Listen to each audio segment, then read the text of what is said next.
अस्सलाम वालेकुम वरहमतुल्लाहि वबरकातुहू। कैसे हैं आप लोग? उम्मीद है खैरियत से होंगे। माशाल्लाह हज के मुबारक दिन चल रहे हैं, यानी हज की तैयारियां चल रही हैं। कुछ लोग खुश नसीब हैं माशाल्लाह, जो मक्कातुल मुकर्रमा मदीनातुल मुनव्वरा में जाने के हवाले से अपनी तैयारियां मुकम्मल भी कर चुके हैं, और बहुत सारे तो ऐसे खुशबख्त भी हैं जो माशाल्लाह मदीनातुल मुनव्वरा की पुरनूर मुक़द्दस पाक सरजमीन पे पहुंच चुके हैं। रोज़तुल रियाज़तुल जन्नह में नवाफिल अदा कर रहे हैं, प्यारे आका सल्लल्लाहु अलैहि वसल्लम की बारगाह में हाजिर होकर दुरूद व सलाम भी पेश कर रहे हैं। बहरहाल सबको मुबारक हो, जो जा चुके हैं उनको भी, जो जा रहे हैं उनको भी। आपने हमारे लिए भी दुआ करनी है, सबके लिए दुआ करनी है। अल्लाह ताला सबके लिए आसानियों वाले मामलात, खैर व बरकत वाले दूर जहानों में फरमाए। यूट्यूब के कमेंट सेक्शन में बेशुमार क्वेश्चंस आ रहे हैं लोगों के, तरह तरह के। इसके अलावा व्हाट्सएप पे और फेसबुक के कमेंट सेक्शन वगैरह वगैरह और ईमेल वगैरह पे भी काफ़ी ज़्यादा लोग क्वेश्चंस भेज रहे हैं। तो हज की तैयारियां माशाल्लाह ज़ोरों शोर से जारी हैं। मैं आज आपसे बड़ी इंपॉर्टेंट एक बात डिस्कस करना चाहता हूँ। वो बेसिकली ये है कि हज या उम्रे पे जो कपल्स जाते हैं, जो जोड़े जाते हैं मियाँ बीवी, ये उनसे एक रिक्वेस्ट है कि जब आप हालत एहराम में होंगे, कॉमन सी बात है, हर बंदे को पता है, अंडरस्टूड सी बात है कि हालत एहराम में मियाँ बीवी एक दूसरे के अज़वाजी हुकूक अदा नहीं कर सकते। होते वो मियाँ बीवी हैं मगर वो एक दूसरे के करीब नहीं जा सकते। सादा सी बात ये है। दो तरह की सिचुएशंस होती हैं, ना तो वो एक दूसरे को शहावत के साथ छू सकते हैं और ना ही एक दूसरे को छूने के बाद शहावत वाले मामलात में पड़ सकते हैं। ये बात आपने जहन में रखनी है। ऑब्जर्वेशंस में जो चीजें वहां पे आई हैं, मैं आपको स्ट्रेट फॉरवर्ड ओपनली बात करूंगा। जो हज के दिनों में भी इवन मैंने खुद अपनी आंखों से भी मुनाजर वहां पे देखे हैं। तो खुदारा आपने कोशिश करनी है कि जब हालत एहराम में हो तो आप अपनी बीवी से दूर रहें। होता यह है, मैं आपको 50 तस्वीरें दिखा सकता हूं कि वो अपनी बीवी के साथ बाजू में बाजू डाल के हरम शरीफ में जा रहे होते हैं, हालत एहराम में होते हैं। इसी तरह हज के दिनों में भी मामलात ऐसे ऐसे होते हैं।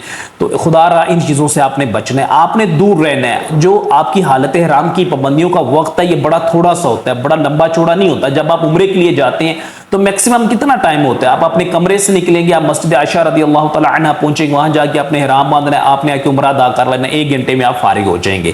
तो इस 1 घंटे के दौरान आप अपनी बीवी को छू नहीं सकते, उसके करीब नहीं जा सकते।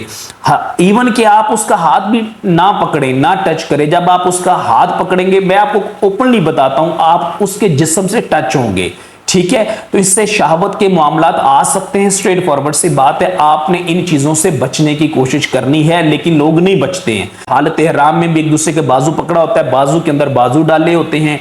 फिर जब वो पिक्चर्स बनवा रहे होते हैं तो वो उसी तरह हालत एहराम में होते हुए जो बना रहे होते हैं, तो अब उस पर बंदा क्या कमेंट करे। इसी तरह जब हज के दिनों में वहां पे जाते हैं तो वहां पे भी ये मामलात होते हैं। खुदारा आपने इन चीजों का बहुत ज्यादा ख्याल रखना है। जब आप हालत एहराम में हो तो आपने अपनी ज़ौजा से दूर रहना है, खाना भी आपने दूर बैठ के खाना है, बाकी मामलात भी आपने हालत एहराम में उनसे दूर रहते हुए ही वहां पे मुकम्मल करने हैं। ये मैं ओपनली बता रहा हूं, सब लोगों को बता रहा हूं। इस टॉपिक पे कोई भी खुल के बात नहीं करता है। जो बात पूछते हैं लोग, वो बड़ी डर डर के और डकी छुपी से कमेंट करेंगे या मैसेज भेजेंगे। भाई इसमें शर्माने वाली कौन सी बात है? इसमें क्या रॉकेट साइंस है? आदम अलैहिस्सलाम से लेके क़यामत तक जितनी नई जनरेशन पैदा होनी है, वो मियाँ बीवी के मामलात से ही पैदा होनी। हर बंदे को इस बात का पता है। इसमें डरने वाली या शर्माने वाली कौन सी बात है? अल्लाह ताला का जो कानून है वो कानून है। सिंपल सी बात यह है कि ये फितरी अमल है, लेकिन आपने कोशिश करनी है कि जब आप हालत एहराम में हो, कोशिश क्या करनी है? आपने एक दूसरे से दूर रहना है। यहाँ एयरपोर्ट से जब निकलते हैं तो मैं आपको इवन पिक्चर्स कुछ लोगों की मैं दिखाना नहीं चाहता। एयरपोर्ट से पहुंचे, हालत एहराम में है, दोनों ने एहराम पहना हुआ है, एक दूसरे के साथ जब वो तस्वीर बना रहे होते हैं तो उसने ऊपर से शोल्डर से ऐसे बीवी को पकड़ा हुआ है, और मतलब अजीबोगरीब से मामलात है। मैं उन पे क्या डिटेल में बंदा जाए, ठीक है? तो इसी तरह जब जहाज में बैठे हुए हैं तो जहाज में बैठ के भी अजीबोगरीब, मतलब कि वहां पे पहुंच के भी, तो इसकी डिटेल में बंदा क्या जाए? तो खुदारा आपने इन चीजों से बचना है, आपने इन चीजों से दूर रहना। माशाल्लाह आजकल हमारी मेजोरिटी पढ़ी लिखी है जो जा रहे होते हैं। तो इसलिए मैं खवातीन से भी गुजारिश करूंगा, मर्दों से भी गुजारिश करूंगा कि एक लिमिटेड सा टाइम होता है, तो आपने इस चीज का सख्ती से लिहाज करना है, आपने उनसे दूर रहना है। मैं खवातीन से भी गुजारिश करूंगा कि आपने भी इस चीज पे सख्ती से अमल करना। आप अपने मर्दों से दूरी इख्तियार करें जब तक आप हालत एहराम में हैं। ये है, ये भी हो सकता है कि चूंकि हालत एहराम की जो कंडीशन वहां पे वो जिसमें वो आए हैं, वो एक मखसूस टाइम के लिए आए हैं, कभी कभार गए हैं, तो समटाइम जहन में भी नहीं रहता, हो सकता है कभी ऐसा भी होता हो। तो आपने दोनों साइड से इस बात का सख्ती से आपने इस बात का ख्याल रखना है कि एक दूसरे से आपने दूर रहना, एक दूसरे को हाथ भी कोशिश करें ना लगाएं।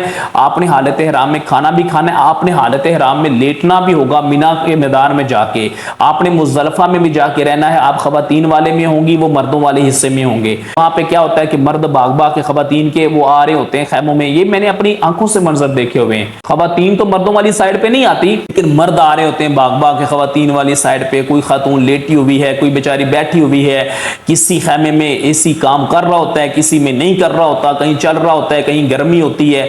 तो खवातीन कोई किसी हालत में लेटी है, किसी हालत में बैठी है, मुख्तलिफ एज ग्रुप्स की खवातीन होती हैं, कोई बूढ़ी है, कोई किस हालत में।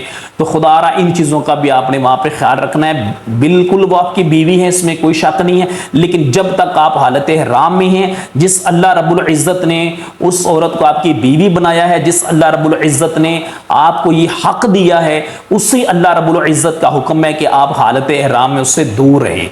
इसलिए आपने अपनी बीवी से उतने दिनों तक दूर रहना है। आपने एक दूसरे का कोशिश करें, हाथ भी ना पकड़े, बाजू भी ना पकड़े, टच भी ना करें। मैं आपको ओपनली बता रहा हूं, आपको मैं तस्वीरें ऐसी ऐसी दिखा सकता हूं कि बंदा को खुद मतलब फील होता है कि हालत हराम में है और ये किस तरह चिपके बैठे हुए हैं, या खातून को पकड़ के उसने ऐसे अपने साथ वो लिपटाया हुआ है और पता नहीं क्या क्या मामलात होते हैं।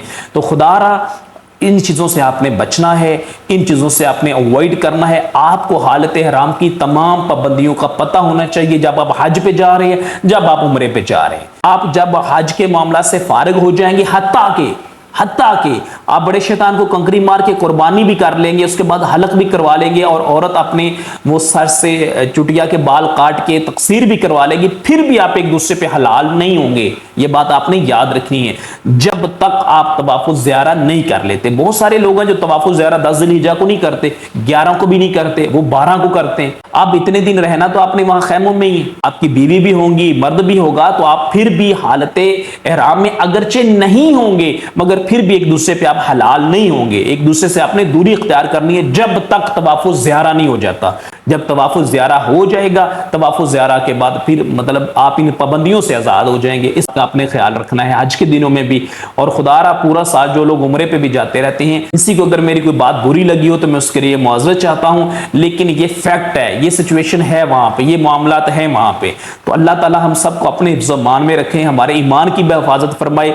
अल्लाह ताला से दुआ गो हूँ कि अल्लाह ताला हम सबको बार बार हज बैतुल्लाह की सआदत नसीब फरमाए, बार बार हम सबको रोज़ा रसूल सल्लल्लाहु अलैहि वसल्लम पे हाजिर होकर कसरत के साथ दुरूद व सलाम पढ़ने की सआदत अता फरमाए।